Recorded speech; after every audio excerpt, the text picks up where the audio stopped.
Hello everyone, welcome to the solutions for the ACET 2024 December paper. ACET is the Actuarial Common Entrance Test and this is conducted by the Institute of Actuaries in India. We would be looking into the solutions for the whole paper. The solutions to this exam are already given on the website, but those are not complete solutions. Those are just hints and the tentative answers that they have marked. So we will be going through all of the given solutions there and expand the steps and explain all of the different options that we reject, so that this video serves as a study material for you all, so that if you are preparing for a different exam or this exam in another year, you can look back here and refresh some of the concepts that you have learned. Okay, so starting with question 1 asks you about the domain of a function. Now you know how to calculate the domain of a function, right? You just test which values the function works with and mark it in the option right? That is how you do it. But here if you have a compound function, right, that means a function within a function, then you have to check the criteria for each of the functions separately. So here you have two functions together, firstly a logarithm function and then a square root function, right? So you have to check the eligibility criteria for both of them. All right, let us look into the function in a better detail. So fx is given as square root of ln x square minus 2024, right?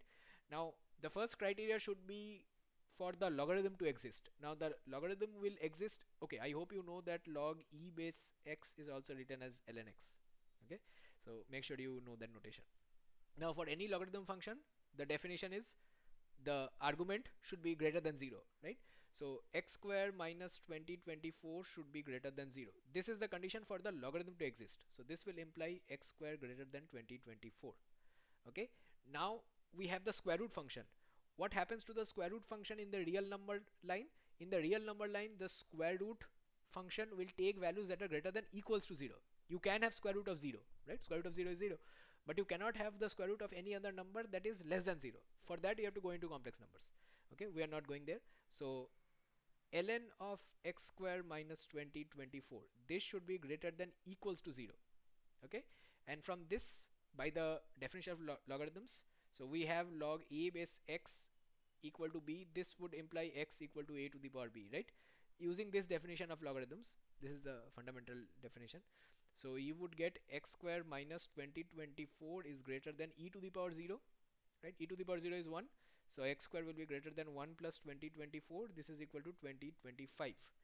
Now we know that whenever we're taking the square root, we have to consider the positive root as well as the negative root, right? So before we move into that particular portion, we will just check these two functions. I have x to be greater than 24 and I have x to be greater than equals to 25, right? 24 means 2024, so we are talking about the years. So x square is greater than 24 and x square is greater than equals to 25. Now mathematically we have to take the intersection of these two sets, but if we are looking at it intuitively, make sure that you're taking the strictest of the conditions. X square greater than 2024 is a larger set. It contains some extra numbers, the numbers that are between 2024 and 2025.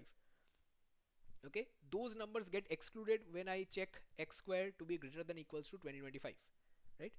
As an example, 2024.5, okay, 2024 and a half, that number will only exist in the first criteria, x square greater than 2024, but it will not exist in the second criteria. So to obtain the actual domain, we would have to take the intersection of these two, which will give us the second criteria as our domain, right? So our domain would be x square greater than 2025. Now this means mod x will be greater than equals to root 2025.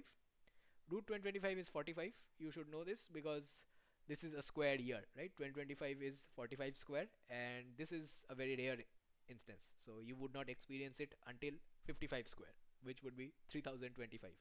So that's like 100,000 years later. So please make sure that you recollect this fact because many of the exams will be exploiting this. Okay, because this is a very simple square. Now 2025 is 45. The square root of 2025 is 45. So our condition now becomes mod x greater than equals to 45. Now mod x greater than equals to 45 has two components to it, right? You can either have x greater than equals to 45 or minus x less than equals to minus 45, isn't it? Because we are looking at the modulus sign, right? So if you have a number, let's say minus 50, you take the modulus of it, that becomes 50. which makes it greater than 45. So both the conditions can be satisfied as mod x greater than equals to 45. So x greater than 45 written in the interval form will be 45 comma infinity, and this will be minus infinity comma 45. So these are the two positions, these are the two sets that we would have to join to get the domain. So if we join them, this becomes the same as option C, right?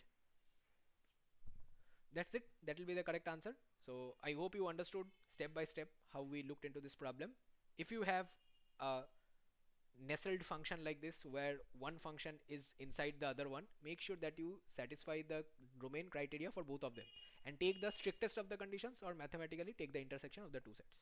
Okay, that will give you the correct answer. Next problem is also from the chapter on functions.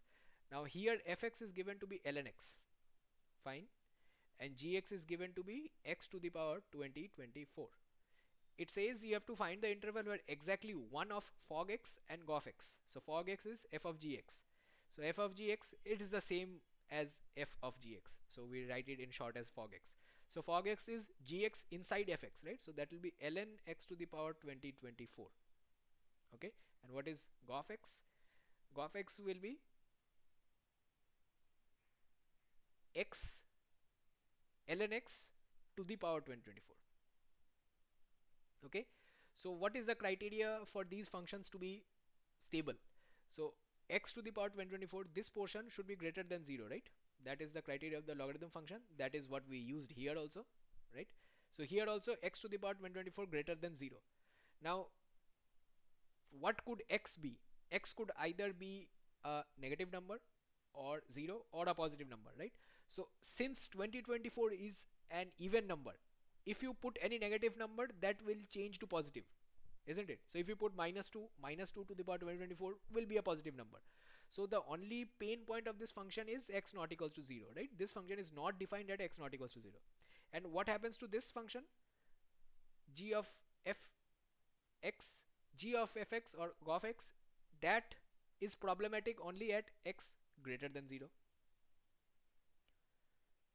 Sorry, that accepts values at x greater than 0, right? It is problematic at x less than equals to 0. So this won't be its domain, right? So fog x has a problem here and gof x has a problem here.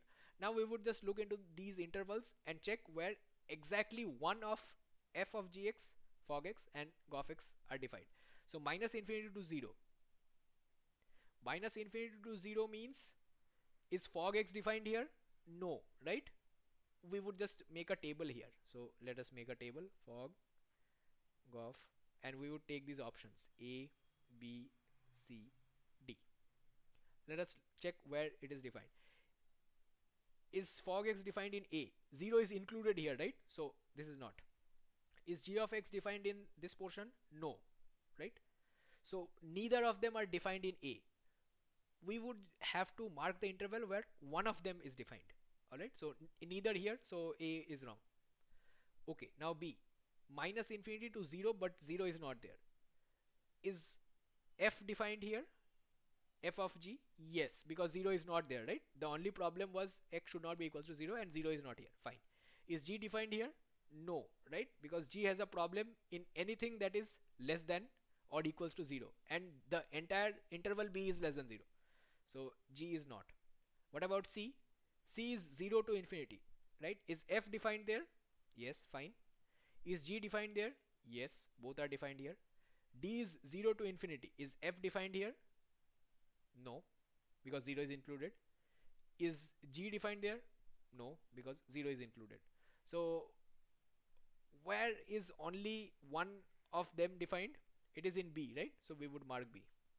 Well, technically we could have stopped the analysis after we obtained B here, but I wanted to show how all of the options can get rejected. If I was the one giving the exam, as soon as I find that B is the one where both the criteria get satisfied, I can mark B, because these are single answer correct questions. These are not multiple correct choice questions. Alright, so as an advantage of MCQ exams, if you get your correct option in option A or B, you don't need to check option C or D. Okay, so that will be it for this particular video. We have solved the first two questions. I hope you understood how we approached these questions. Both of them were for functions, but they were from different areas of functions. The first one was from domain and range, and the second one was from composite functions. Okay, if you need help in revising these concepts, then do not hesitate to contact the numbers that are given on the banner. The number you see, the mobile number, has WhatsApp enabled onto it, so you can drop a message there. Our team will look into it. If you want, you can also send an email with your queries to the email ID listed. Our team monitors both of these contact points, so we will get a reply and we will address your queries. Okay, if you want to add any comment, suggestion, feedback, or anything to this video, make sure you're using the comment section of YouTube. The video description for YouTube will also contain the details of the exam as well as the details for our institution, so you can also collect the contact information from there and get in touch with us. Do not hesitate to get in touch with us for any help that you might need. Our team is always happy to help. With that being said, I'll end this video here. Thank you all for joining, and I'll see you all in the next one. Bye. Take care.